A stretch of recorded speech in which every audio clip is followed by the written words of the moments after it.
اعوذ باللہ من الشیطان الرجیم بسم اللہ الرحمن الرحیم الحمد للہ رب العالمین والصلاة والسلام علی اشرف الانبیاء والمرسلین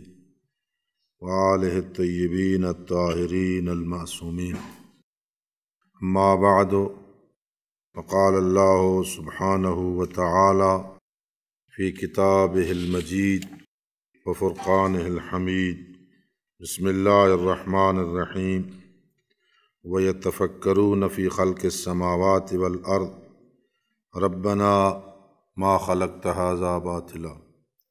صلوات بر محمد وعلی بیت محمد۔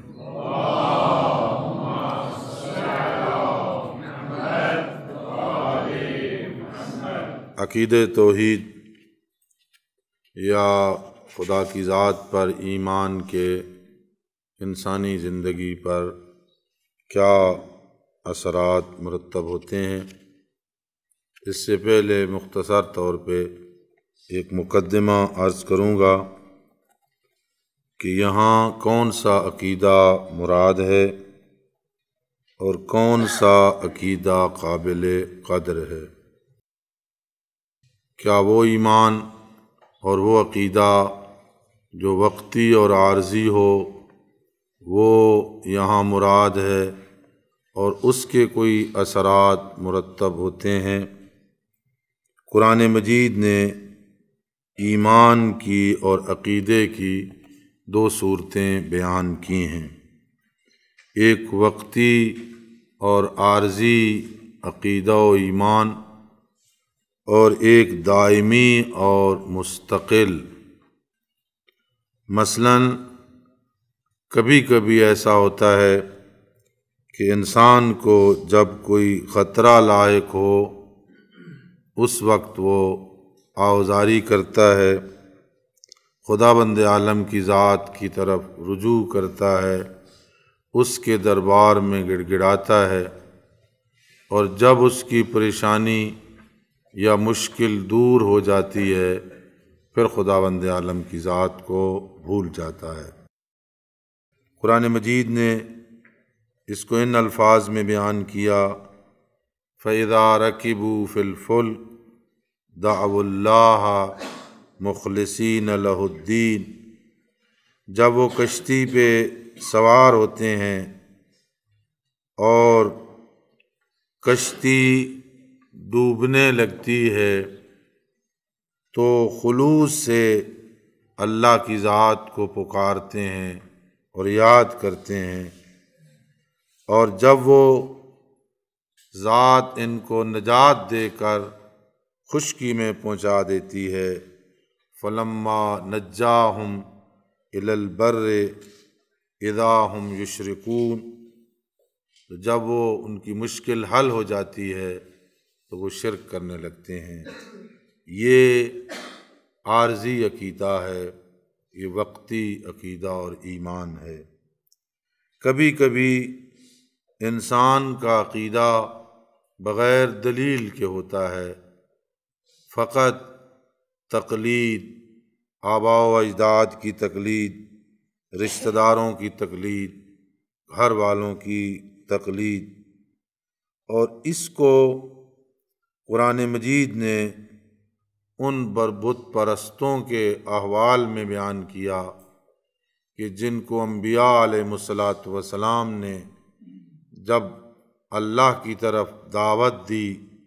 تو اس کے جواب میں وہ کہتے، قالوا بل وجدنا آباءنا کذالک یفعلون، ہم نے اپنے آباء و اجداد کو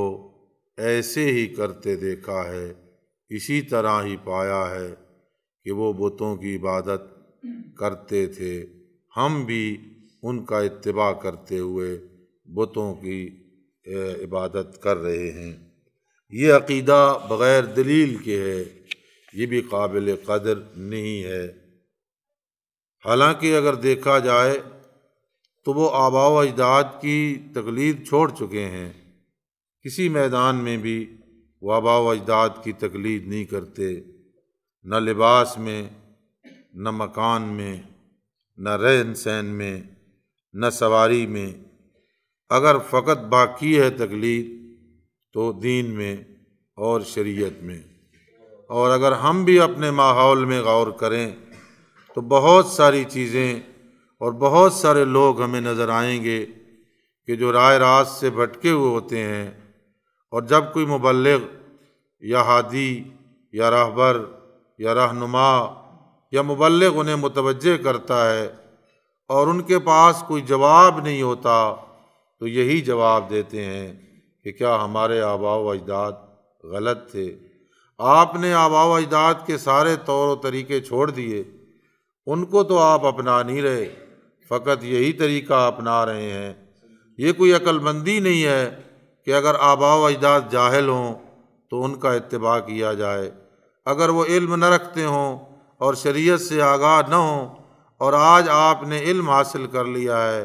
تو آپ بھی انہی کی طرح جاہل بن جائیں۔ اگر وہ غلطی بھی تھے تو آپ کا اس غلط راستے کو اپنانا اور غلط ہوگا۔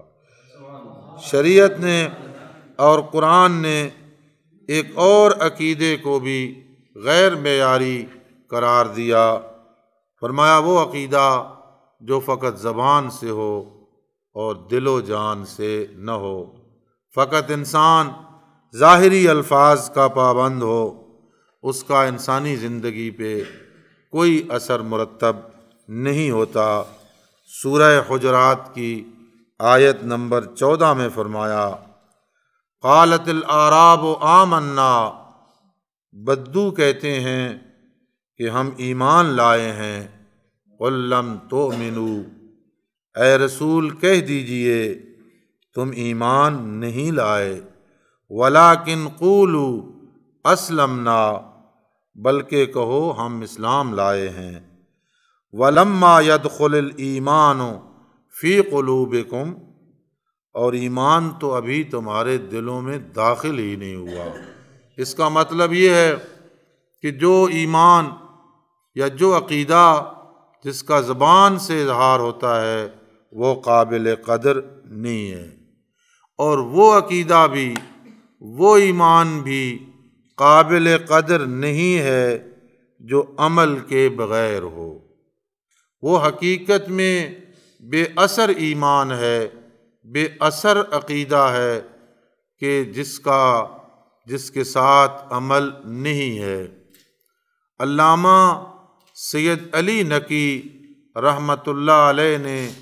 اس کو بڑے اچھے انداز میں بیان کیا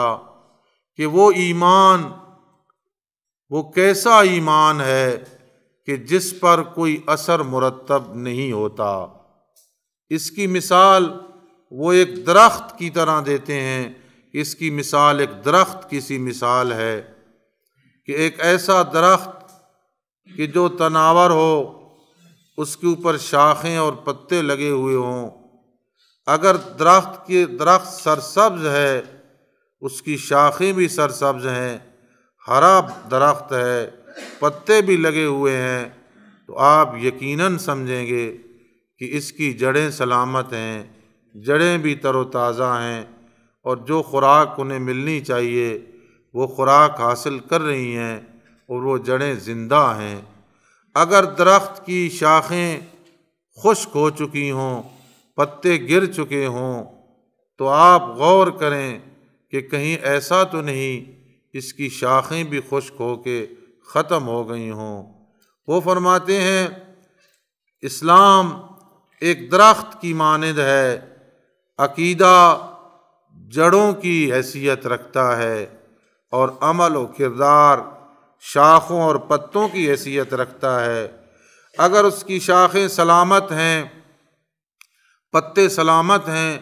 اور وہ درخت ہرا بھرا ہے، تو اس کا مطلب یہ ہے کہ اس کی جڑیں بھی سلامت ہوں گی۔ جس انسان کے عقیدے کے اوپر اچھا عمل اور عمل صالح مرتب ہو رہا ہے، یقیناً اس کا ایمان بھی قابل قدر ہے اور ایمان بھی صحیح ہے۔ اور اگر اس ایمان پہ کوئی اثر مرتب نہیں ہو رہا، عمل ظاہر نہیں ہو رہا،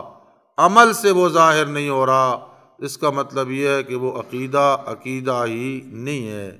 حضرت امیر المومنین علی ابن ابی طالب صلوات اللہ وسلام علیہ جو ایمان کی تعریف فرماتے ہیں،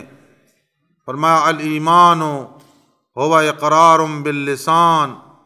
و تصدیق بالجنان و عمل بالارکان۔ ایک مکمل ایمان 3 چیزوں کا نام ہے، زبان سے اقرار ہو، دل سے تصدیق ہو اور اعضاء و جوارح سے عمل ہو۔ اگر عمل نہیں ہے تو وہ ایمان ہی نہیں ہے۔ تو جو ایمان قابل قدر ہے، جس کی شریعت نے تعریف کی ہے، وہ یہی ایمان ہے کہ جو دلیل سے ہو، جو سوچ و بچار سے ہو، جو اس لیے انسان مومن نہ ہو کہ میرے آباء و اجداد مومن ہیں یا میرے والدین مومن ہیں میں اس لیے مومن ہوں، بلکہ وہ ہر اصل کی ایک دلیل رکھتا ہو۔ وَيَتَفَكَّرُونَ فِي خَلْقِ السَّمَاوَاتِ وَالْأَرْضِ، وہ زمین و آسمان کی خلقت میں غور و فکر کرتے ہیں اور اپنے پروردگار کے حضور التجا کرتے ہیں، ربنا ما خلقت ھذا باطلا، اے ہمارے پروردگار تو نے اس دنیا کو، اس جہان کو بغیر مقصد کے پیدا نہیں فرمایا۔ چونکہ میں بھی حصہ ہوں اس جہان کا، اس دنیا کا، تو گویا مجھے بھی بغیر حکمت کے پیدا نہیں کیا، بغیر مقصد کے پیدا نہیں کیا۔ میرا بھی ایک ہدف ہے اور ایک مقصد ہے، اور میری خلقت بھی باطل نہیں ہے۔ اگر وہ عقیدہ انسان کا دلیل سے ہوگا تو یقیناً اس کے اثرات مرتب ہوں گے۔ کسی ادارے کا طالب علم، مدرسے کا ہو، کالج کا ہو، یونیورسٹی کا ہو، اسکول کا طالب علم ہو، جس کو یہ یقین ہو کہ میری محنت کبھی ضائع نہیں جائے گی، میرے حاصل کردہ نمبروں کا سواں حصہ بھی شمار میں لایا جائے گا، اور اگر مجھ سے کوئی غلطی ہو گئی، میرا عذر اگر معقول ہوا تو وہ قابل قبول بھی ہوگا، تو وہ طالب علم خصوصی لگن کے ساتھ تحصیل علم کرتا ہے۔ جب کسی ہنرمند کو یہ یقین ہو کہ اچھا کام کرنے پر مالک مجھے اجرت کے ساتھ ساتھ انعام بھی دے گا، اور کام پر کوتاہی میں مجھ پر جرمانہ بھی ہو سکتا ہے، جس ملازم کو یہ یقین ہو کہ ہر وقت اپنے سے بالا تر افسر کی میں نگاہ میں ہوں، میری ہر حرکت نوٹ ہو رہی ہے، یہاں جس کمرے میں کام کر رہا ہوں یہاں ایک کیمرہ نصب ہے، اور میری تمام حرکات و سکنات نوٹ ہو رہی ہیں، تو وہ جتنا وقت دفتر میں بیٹھے گا، کام کرے گا، بڑی احتیاط کرے گا، نہ لیٹ آئے گا، نہ جلدی دفتر سے جائے گا،